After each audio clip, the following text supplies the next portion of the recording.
ये बहुत महत्वपूर्ण विचार है कि कैसे हम अपने मन को हरे कृष्ण मंत्र में केंद्रित कर सकते हैं।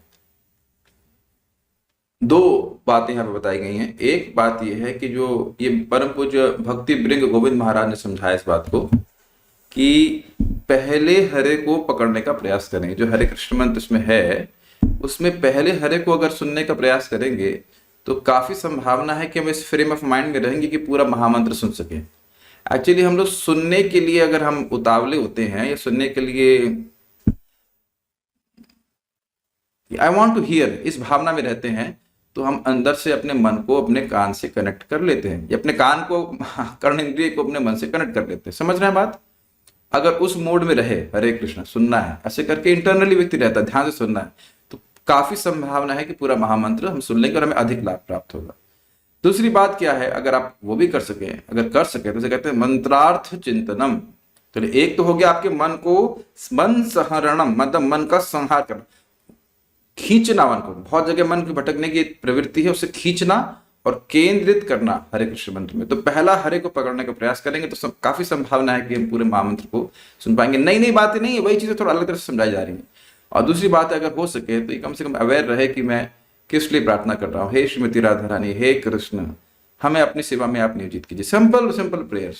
और अगर यह नहीं भी बोल पा रहे हैं तो कम से कम ध्यानपूर्वक सुनेंगे तो अपने आप बातें क्लियर होंगी। आज प्रभुपाद जी बहुत सुंदर बात कह रहे थे, as you serve Krishna you understand Krishna. जैसे आप कृष्ण की सेवा करते रहते हो वैसे वैसे, जैसे जैसे आप कृष्ण की सेवा करते रहते हैं वैसे वैसे आप कृष्ण को समझने लगते हैं। This is very nice. और इसी को आप भगवान के नाम के ऊपर आप घटित करें कि जैसे जैसे हम भगवान के नाम की सेवा करते रहते हैं वैसे वैसे हम भगवान को समझने, भगवान के नाम को समझने लग जाएंगे। और जितना जितना जितना देखें हम भगवान के नाम की महिमा को समझेंगे भगवान के नाम की कृपा से, उतना ही अधिक नाम को गंभीरता से करने की भावना आ जाएगी। हम इस जगत में रह के सुखी हो ही नहीं सकते किसी भी तरह से, यद्यपि माया बारंबार मोह में, इस इल्यूजन में हमको डालती रहती है और दुख भी देती है। लेकिन जैसे जैसे भगवान का नाम हमारे हृदय को शुद्ध करता जाएगा, जितनी मात्रा में शुद्ध करता जाएगा उतना ही हमको उसकी महिमा समझ में आएगी। नाम की सुन तो रखा है लेकिन स्वयं भी आपको अनुभव होने लग जाएगा। और फिर आप कभी जीवन में नाम जपना तो छोड़ेंगे और ना ही इसको हम एक कह सकते हैं अगंभीर तरीके से करेंगे। जितना अच्छे से जाप करेंगे उतना और अच्छे से होगा। तो आप समझ रहे हैं बहुत कठिन नहीं है।